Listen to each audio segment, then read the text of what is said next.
আজ আমরা অসহায় মানুষের সাথে অসহায় মানুষের পাশের গ্রুপের পক্ষ থেকে আমরা আমাদের বাঁকুড়ার গুণীজন এবং রাঢ় বাংলার দেশ বাঁকুড়ার লেখক শ্রদ্ধেয় গৌতম খাড়াবাবুর বাড়িতে এসেছি। গৌতম খাড়াবাবুর স্ত্রী বাড়িতে আছেন। গৌতম খাড়াবাবুর স্ত্রী, তার মা, বয়স্কা মা, 5 বছরের শিশু সন্তান এবং শয্যাশায়ী বাবা।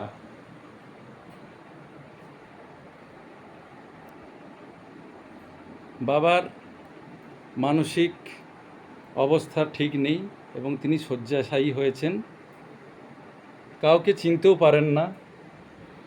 এই রকম কঠিন পরিস্থিতিতে আমাদের বাঁকুড়ার গুণীজন শ্রদ্ধেয় গৌতমবাবুর এক দুরারোগ্য অসুখে আক্রান্ত হয়েছেন। আমরা চাই উনি দ্রুত সুস্থ হয়ে বাড়ি ফিরুন। বর্তমানে মুম্বাইয়ের টাটা মেমোরিয়াল হাসপাতালে ওনার চিকিৎসা চলছে। আমাদের গ্রুপের তরফ থেকে উপস্থিত আছেন বরিষ্ঠ সদস্য শ্রদ্ধেয় রূপেন্দ্রনাথ রায় মহাশয়, শ্রদ্ধেয় জিতেন্দ্রনাথ লায়েক মহাশয় এবং শ্রদ্ধেয় শ্রী সিদ্ধার্থ ধবল মহাশয়। আমরা আমাদের গ্রুপের তরফ থেকে শ্রদ্ধেয় গৌতম খাড়া মহাশয়ের হাতে আমরা কিছু আর্থিক সাহায্য তুলে দেব। হ্যাঁ, ওনার মায়ের হাতে আমরা কিছু আর্থিক সাহায্য তুলে দেব এবং আমি আপামর বাঁকুড়াবাসীর প্রত্যেকটি নাগরিককে অনুরোধ করব, আপনারাও যারা গৌতমবাবুকে ভালোবাসেন তারা গৌতমবাবুর এই দুঃসময়ে পাশে দাঁড়ান এবং তার দ্রুত যাতে চিকিৎসা হয় এবং সুস্থ হয়ে বাড়ি ফিরেন তাতে সহযোগিতা করুন। এখন আমি আমাদের গ্রুপের তরফ থেকে আমাদের বরিষ্ঠ 2 সদস্য শ্রদ্ধেয় রূপেন্দ্রনাথ রায় এবং জিতেন্দ্রনাথ লায়েক মহাশয় ও শ্রদ্ধেয় সিদ্ধার্থ ধবল মহাশয়কে অনুরোধ করব সাহায্য রাশি আমাদের গৌতমদার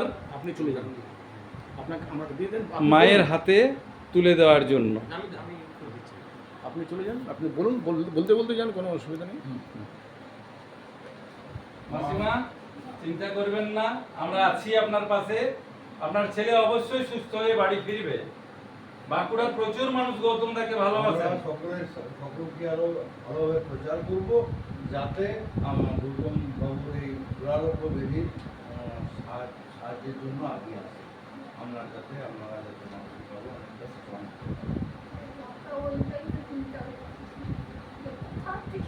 হ্যাঁ,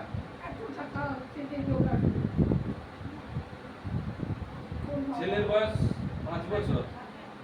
দেখুন, আমাদের বাঁকুড়াতে এবং বাঁকুড়া আশেপাশে অনেকেই গুণীজন ব্যক্তি আছেন, অনেকেই ভালো মনের মানুষ আছেন। ওনাদের কাছে হয়তো খবর পৌঁছায়নি, খবর পৌঁছে গেলে দেখবেন অটোমেটিক্যালি ওনারা যেভাবে সাহায্য করবেন অনেকেই। আমরাও চেষ্টা করব ওনাকে যাতে আমরা ফিরিয়ে আবার বাড়িতে সুস্থভাবে।